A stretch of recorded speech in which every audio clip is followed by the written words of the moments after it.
You are sitting at a red light, and suddenly your automatic transmission slams into first gear, your dashboard lights up with half a dozen warning symbols, and your radio screen completely freezes. You probably think your transmission is blown and you are about to drop $3,000 at the dealership. But before you call a tow truck and completely panic, you need to understand that your modern vehicle is basically just a giant laptop on wheels. It is not always a broken mechanical part. Just like your smartphone or your computer at home, your car runs on a massive network of sensors, control modules, and digital signals. Over time, these systems can simply crash. Sensors send garbage data. Modules lose their synchronization, and the computer gets totally confused. When this happens, your ride acts like it is physically falling apart. You get incredibly harsh shifts. The engine idle feels like it is about to stall, and weird electrical gremlins pop up out of nowhere. Most of the time, the fix is not a new transmission or a $200 sensor. The fix is just clearing out that corrupted data.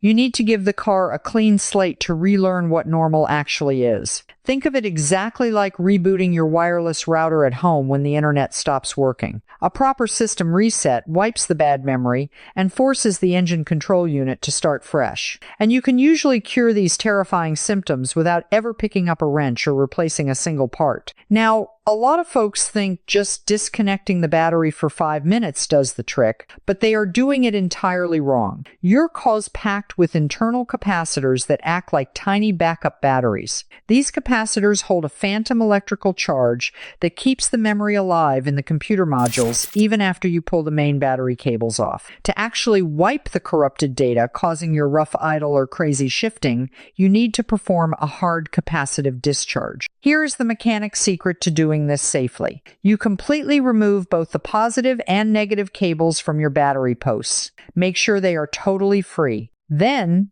you take a jumper wire or simply touch the two loose vehicle cable ends together, keeping them far away from the actual battery. By connecting the positive and negative vehicle cables while they are completely disconnected from the power source, you create a closed circuit that instantly drains all that stored phantom voltage out of the capacitors. Leave the cables touching for about 10 minutes. When you hook everything back up, the engine computer is completely blank. It will run a bit rough for the first few miles because it has to relearn your local air density, your throttle habits, and the optimal fuel trims. But this simple process completely cures phantom misfires and clunky transmission shifts on older, high-mileage vehicles. Speaking of electrical gremlins, let us talk about those bizarre moments when your entire dashboard seems to lose its mind. Your phone stops connecting to Bluetooth, the navigation screen goes black, your steering wheel audio buttons do not do anything, and even your backup camera or parking sensors completely fail.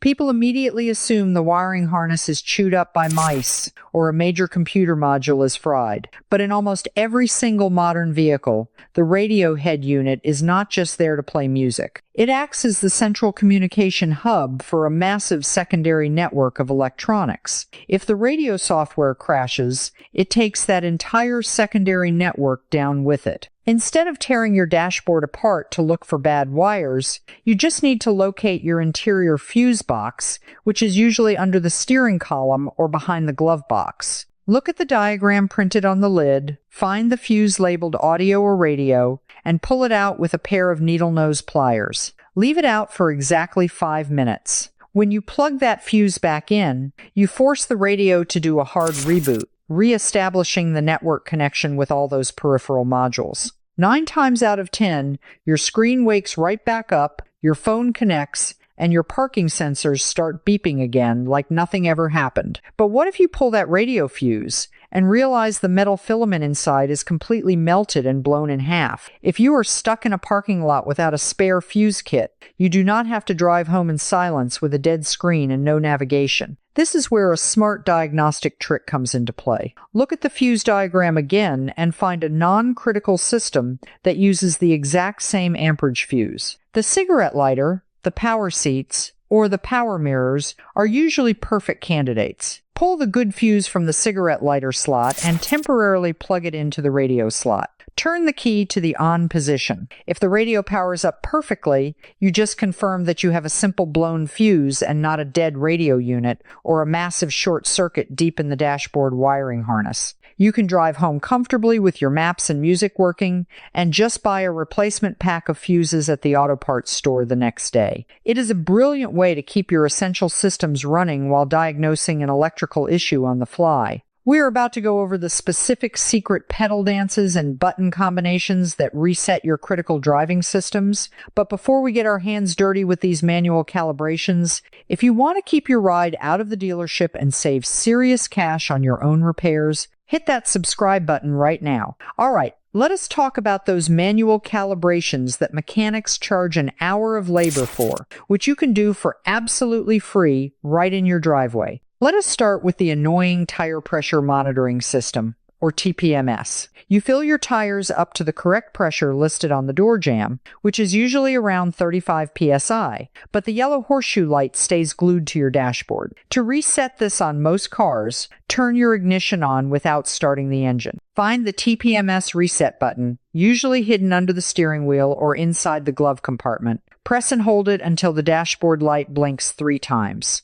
Then, take the car for a 10-minute drive over 20 miles per hour to let the wheel sensors sync with the computer. What about a sluggish gas pedal? If your electronic throttle feels totally unresponsive when you step on it, turn the key to the on position. Slowly press the gas pedal all the way to the floor over 10 seconds, hold it there for another 10 seconds, and turn the key off. Release the pedal and wait 2 minutes before starting the car. This forces the transmission control module to erase its lazy shift memory and relearn a much more aggressive, responsive throttle mapping. You can even reset a clicking dashboard heater. If your air conditioning is blowing hot air on one side and cold on the other, turn the key on and press the air recirculation button and the rear window defrost button at the same time for 10 seconds. This forces the HVAC blend doors to cycle fully open and closed, resetting their physical limits and usually stopping that annoying clicking sound behind the glove box. We also need to address the absolute most critical,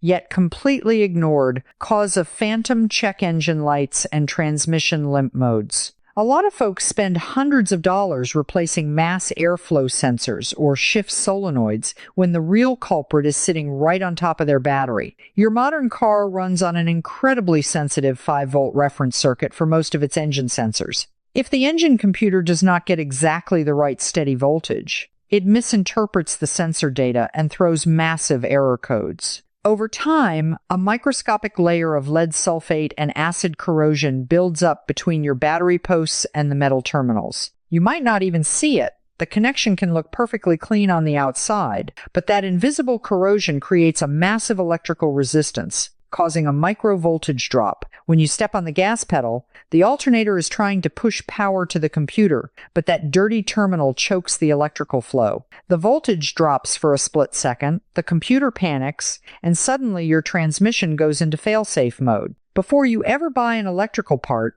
take a 10mm wrench, pull those terminals off, and scrub the living daylights out of the posts and the clamps with a cheap wire brush and some baking soda mixed with water. Bolt them back down tight enough that you cannot twist them by hand. I guarantee this fixes half the weird electrical problems that pop up in vehicles over 5 years old. I am about to tell you exactly how to catch your engine lying to you in real time. But really quick, make sure you hit subscribe so you do not miss out on these money-saving garage secrets. The absolute best investment you can make for your vehicle is a basic OBD2 diagnostic scanner. You do not need a $3,000 professional shop tablet. A simple $30 Bluetooth scanner from the internet that pairs directly to your smartphone is pure gold. When your check engine light comes on because of a loose gas cap, a random misfire from bad fuel, or a lazy oxygen sensor, you just plug the scanner into the port under your dash. It reads the exact fault code, like a P420 for catalytic converter efficiency or a P300 for a random misfire, so you know exactly what you are dealing with. It also lets you clear the code instantly. But the real magic is the live data stream. You can watch your fuel trims, engine RPM, and oxygen sensor voltages in real time as you drive down the road. If you just did a throttle body cleaning and an idle relearn procedure, you can pull up the live data to verify that your idle RPM is sitting rock solid at exactly 700 RPM where it belongs. It takes all the guesswork out of car repair and stops dishonest mechanics from taking advantage of you. Finally, let us talk about the mechanical heart of your electrical system, the battery itself. Everyone thinks the freezing winter is what kills a battery, but that is a massive misconception. Freezing temperatures just expose a battery that is already weak and dying. The real silent killer is extreme summer heat. When the temperatures under your hood skyrocket over 100 degrees Fahrenheit on a hot August afternoon, the liquid electrolyte mixture inside a traditional lead-acid battery actually starts to evaporate. As that fluid boils off, the internal lead plates are exposed to the air, causing them to warp, buckle, and permanently short out inside the plastic casing. A high-quality battery might be built to handle the heavy, cold cranking amps required to start a big V8 engine, but leaving it to bake in the blazing sun day after day dramatically slashes its lifespan. The absolute best way to protect your battery and your wallet is simply changing your parking strategy. If you can, always park your vehicle inside a garage or under a shaded carport. If you are stuck parking outside in a massive parking lot, actively look for a spot under a heavy shade tree. Keeping the car out of direct sunlight drastically lowers the thermal stress on the entire engine bay. If shade is absolutely nowhere to be found, buy a high-quality reflective windshield sunshade. It keeps the cabin significantly cooler, which actually prevents that severe interior heat from soaking through the firewall and cooking the delicate electronics in the battery. It is a completely free habit that keeps you from getting stranded with a totally dead car in a hot parking lot. Cars are incredibly complex pieces of machinery, but fixing their glitches does not always require a massive rolling toolbox or a certified mechanic degree. Most of the time, it just requires a little bit of patience, knowing how the computer modules talk to each other, and using these simple reset tricks to keep the digital brain of your ride functioning perfectly. I want to hear what kind of weird electrical gremlins or annoying check engine lights you are dealing with right now. Head down to the comments and drop your exact vehicle year, make, and the error code you are pulling. Or tell me about a time your car completely lost its mind and how you fixed it. Let us get a conversation going down there so we can help each other out. And please, smash that subscribe button to keep your vehicle running strong and your wallet full. Catch you guys on the next one.